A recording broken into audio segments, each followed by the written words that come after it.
Kumbati 2013, the Negos Oriental Gubernatorial Debate.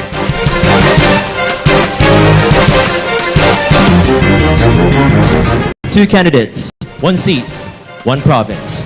With less than 3 months to go before the midterm elections, we are sure you are wondering who to vote for, along with the thousands of voting negrenses in the province. Tonight, we will help you decide whose name deserves to be shaded in your ballot on May 13. Find out today. Good day, everyone. My name is Rafi Cabristante, and this is Kumbati 2013, the Negros Oriental Gubernatorial Debates. In today's debates, we are going to discover what our gubernatorial hopefuls have to say about the pressing issues in our province. Two candidates have gladly accepted the challenge to be here with us today. Incumbent Governor Roel Degamo and former Finance Secretary Margarito Gariteves. We tried our best to make 1st District Representative and gubernatorial candidate Josie Lim Kaichong to be with us here so we can have a much fairer and more informed debate, but unfortunately, we were informed just last week that she could not join with us today. But nevertheless, come and join us in the first ever gubernatorial debate on television here in Negros Oriental. Once again, this is Kumbati 2013, the Negros Oriental Gubernatorial Debates. Kandidato ko para pagtuman o paghuman sa mga sugo sa Ginoo nako. Born and bred in Negros Oriental, he knows almost every nook and cranny of the province we call home. And when others aspire to speak in foreign tongues, he prefers to stick to his own vernacular. For to him, it is not just the languages of foreign lands that are deemed romantic and poetic, but also our own Bisaya. Born into the simple ways of small-town living, the young man only dreamed of becoming a mechanical engineer. But little did he know that despite his earlier interest in machinery, he would later stumble upon a world that would let him discover a passion for service for the people. The young man started his public service journey as councilor in the town of Shaton for 3 consecutive terms from 1998 to 2007.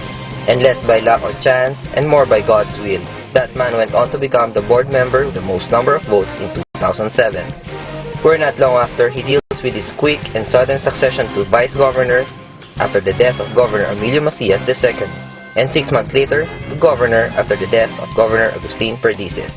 Ngayon ko nga, my form of government will be participatory. Ang kalidad sa kinabuhi sa ato ang mga kaigsuonan, labi na ang mga katawhang kabos. The poor.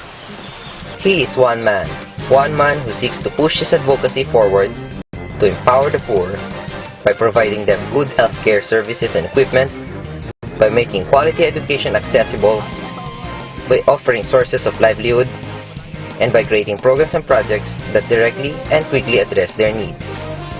One word, help. For one act connects all people in this world together, and he is one man. He is incumbent Governor Roel Ragay Degamo.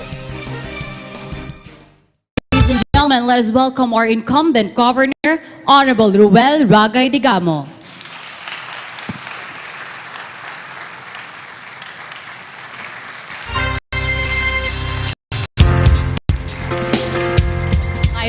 Sir, welcome to Kumbati 2013.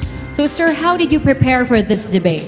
Maying hapon, dili kay ta maglisod pagpreparar ni ini tungod kay ang mga questions nga gi-prepare para ani I believe na natay gipanghimo nga mao'y ato ang sumbanan nga makahatag og dugang ayuda para sa Department of Education para maedukar nato ang ato ang mga kabataan.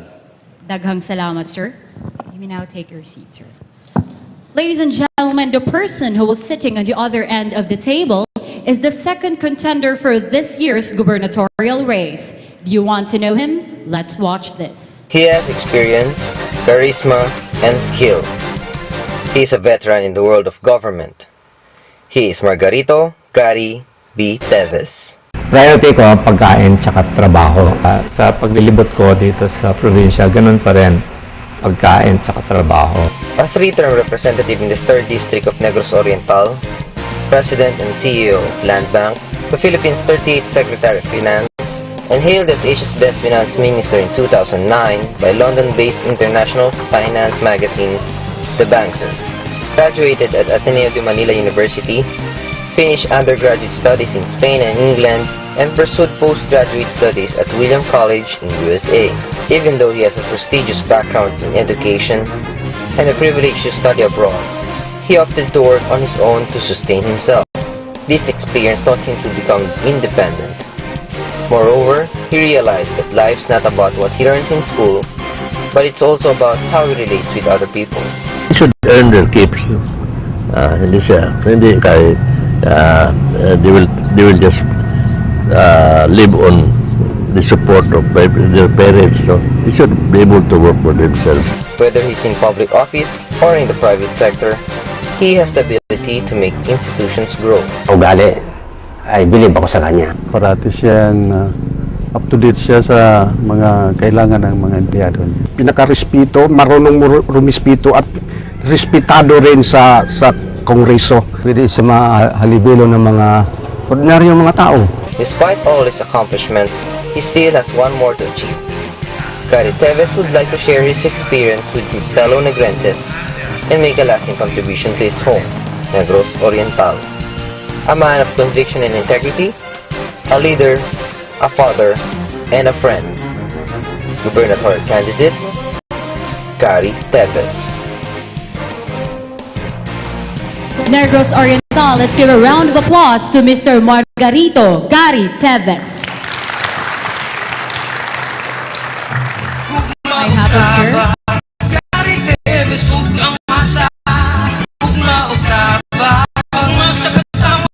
Sir, welcome to Kumbati 2013. So, sir, what are you expecting in today's face-off? I expect to learn a lot from the governor, and if the audience will be involved in the discussion, I also expect to learn from them. Thank you so much, sir. And there you have it, ladies and gentlemen, the two men who will face each other in this afternoon's exchange of platforms and views on the different issues that plague Negros Oriental. This is Kumbati 2013, the Negros Oriental Gubernatorial Debates. For the information of our Luz Auditorium audience and televiewers, this is how the debate will go on. First, a video will be flashed on our screen showing an issue presented by a Negrense. Man on the streets will be the source of our topics for today. After the 1-minute video, each candidate will be given 4 minutes to share his stand on the issue. A single bell ring will be heard when the candidate reaches the 3-minute mark, and 2 rings will be heard when the time is up. After the 2 candidates have spoken, another video containing another issue will be flashed on the screen again. There will be 4 videos in the whole duration of this debate. If we can have free time, we will entertain questions from the audience. Negros Oriental, turn your eyes on the screen as we present Kumbati 2013 first issue. Kanus madungagan ang among mga classrooms o teachers para mas matarong ang among pag-eskwela. The K+12 system was implemented earlier this school year. The additional 2 years is deemed to improve the education of our fellow Filipinos. According to DepEd, the ratio for students in classrooms remain at 65:1. In other schools, 1 teacher is stretched to cover 4 different subjects in his or her class, and a number of youth has no access to a high-quality education.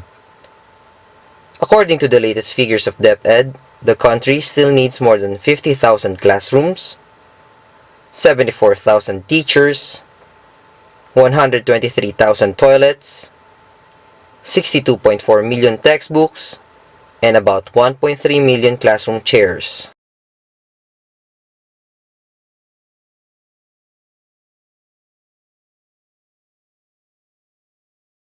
Ladies and gentlemen, our first speaker is Honorable Ruel Ragay Digamo.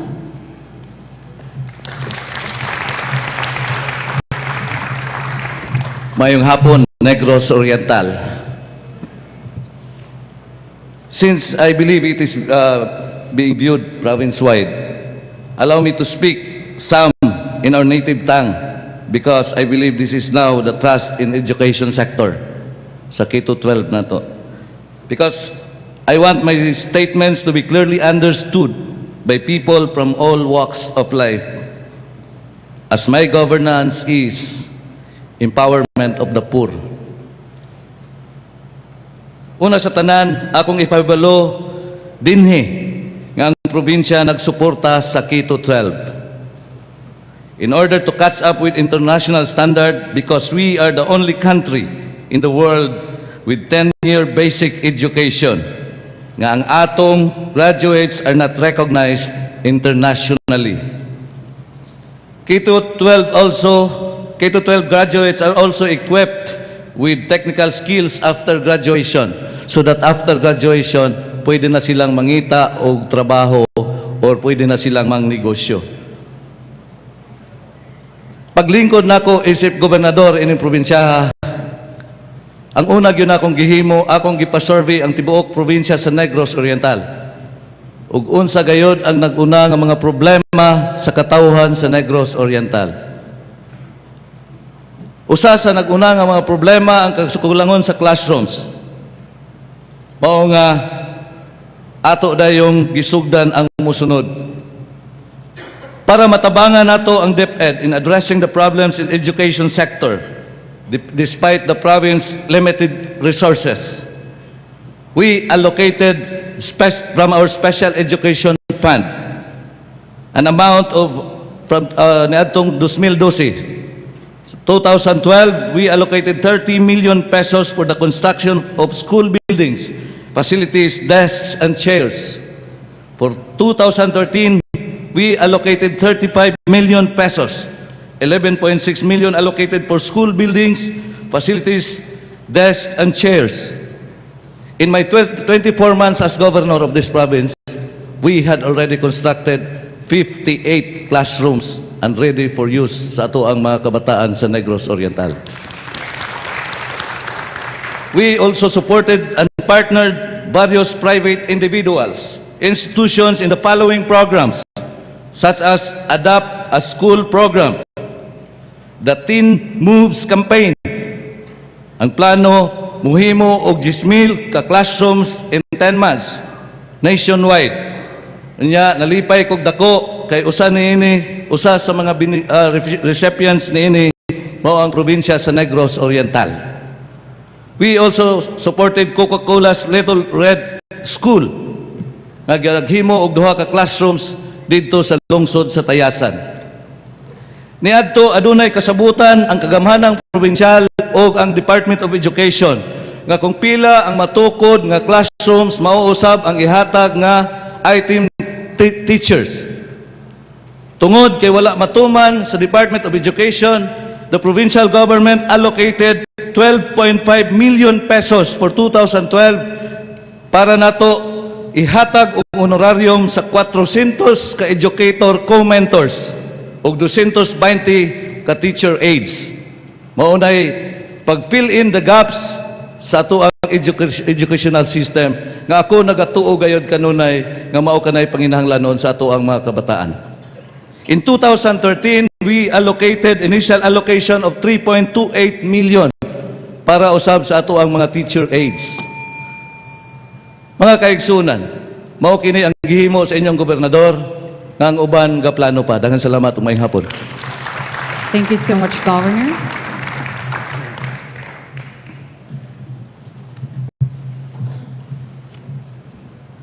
Good afternoon to all of you. I would approach this in the following manner. One is to determine how many classrooms we need and how to fill in this gap over the period of years, and determine how much is available locally. By locally, I mean the provincial government, a combination also of support from our local government units. These are from our local mayors, as well as from our congressmen who have what they call the PDAP. So, a co-financing arrangement among the province, the LGUs, and the congressman will be helpful. Of course, we have to determine how much we will be able to obtain from the national government. If there is a balance, we can approach international financial institutions such as the World Bank, the Asian Development Bank. Then, of course, there are foundations that we have been able to approach in the past, and some of them have given priority to education, such as San Miguel, Metro Bank, Ayala. And we have also other components in our economy called the private sector, who may be able to help us through what we term as the public-private partnership. The private sector can build these classrooms for us. We lease it and we pay this over time from the revenues of the provincial government, and support from the institutions as well as officials that I had mentioned earlier. The other thing that I'd like to consider is our support for the entire education sector. Recently, we have obtained success from the so-called sin taxes. These are taxes that we extract from people who smoke as well as drink. And the government will be able to collect something like 35 billion a year, which will increase over time. I thought that maybe if we have given the same kind of caring and priority to our health sector, we should do the same for the education sector. So maybe we should work together with the national government in crafting a legislation that will enable us